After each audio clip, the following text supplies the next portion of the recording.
Down to the scene, the Pacific Private Money Bridge report sees the Bay Bridge back up right at the base of the MacArthur Maze. We're looking at the Richmond-San Rafael Bridge, too. Here you're backed up to Canal Boulevard out to the Toll Plaza. Well, Pacific Private Money can help bridge the financial gap between selling your current home and securing your new home. Find out more at PacificPrivateMoney.com. Your next update, 8:28 on the traffic leader, KCBS. Mancini Sleep 6-day forecast now. Save up to $1,000 on select adjustable mattress sets at Mancini Sleep World. Jessica Birch joins us from the KPIX 5 Weather Center. It's starting to calm down for us as we head into the rest of this week's forecast. We started off yesterday pretty toasty off in those East Inland Hills, even off in the Santa Clara Valley for that matter, but now we're starting to see temperatures range right back to average. San Francisco's getting up to 68 today, 74 in Oakland, 84 in San Jose. Partly cloudy skies for us this morning. We'll start seeing a lot more sunshine as we head into the afternoon, but even for our Inland East Bay, now we're starting to see the low 90s, with low 90s off into the north from Sonoma all the way into Napa.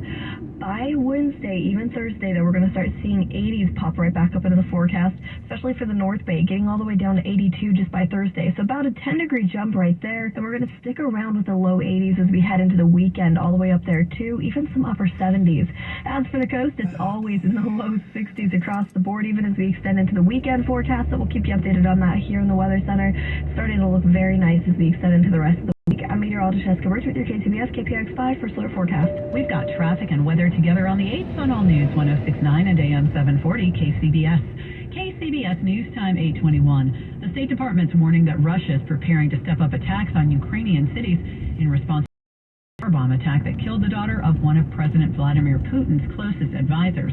The Kremlin the attack on Kyiv, but an exiled Russian MP tells CBS News' Deborah Pata it was the work of an underground resistance group working inside Russia. A memorial service in Moscow for Daria Dugina, killed instantly when her car blew up on the outskirts of the capital. The Kremlin has blamed Ukraine for the hit, claiming to have solved the case within 24 hours and releasing video of a suspect they call a Ukrainian agent. But Kyiv has vigorously denied any involvement. Dugina's Alexander Dugin is a vocal supporter of the war. Now the violence against Ukraine he has long campaigned for has entered his own life. Dubbed Putin's brain, it's believed he was the intended target. It's unclear what the motive is, but former Kremlin politician Ilya Ponomarov, who was forced into exile after voting against the annexation of Crimea, claims it's the work of an underground Russian resistance group that he's been in direct contact with. And what is their ultimate goal? The ultimate goal is to overthrow Putin and to stop the war and to build the government of social justice. He said as many as 10,000 people could be involved in this resistance. Do you think we will see more of this kind of thing? Obviously. It's just the beginning. Ukraine, however, is bracing itself for revenge attacks. The country was already on edge ahead of tomorrow's Independence Day, which coincides with the 6-month anniversary of Russia's invasion. Regardless of who masterminded the bomb, there are fears that Russia will use it as an excuse to ramp up strikes this week. A big step back for Santa Clara County's plans to build a new $500 million jail. County the Board of Supervisors next week to drop the contract with the Kansas City-based builder J.E. Dunn to build a 499-bed facility and put out a bid for a new design to replace Jail North.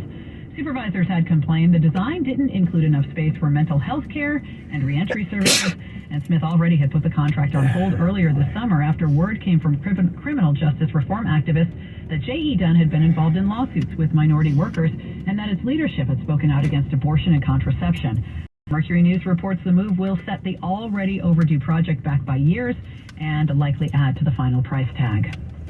Well, a potential data brief involving California's prison system may have compromised the medical information of staff, visitors, and others who were tested for COVID by the State Department of Corrections between June 2020 and last January.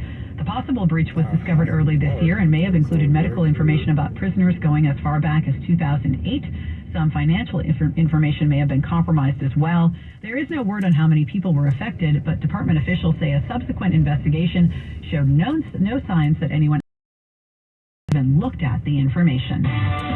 We are on on to the Money Watch Now, sponsored by the same company this time around. Lisa Mateo joins us from the Bloomberg Newsroom. Good morning, Melissa. Well, stocks are mixed in Tuesday trading right now. We have the Nasdaq and S&P in the green.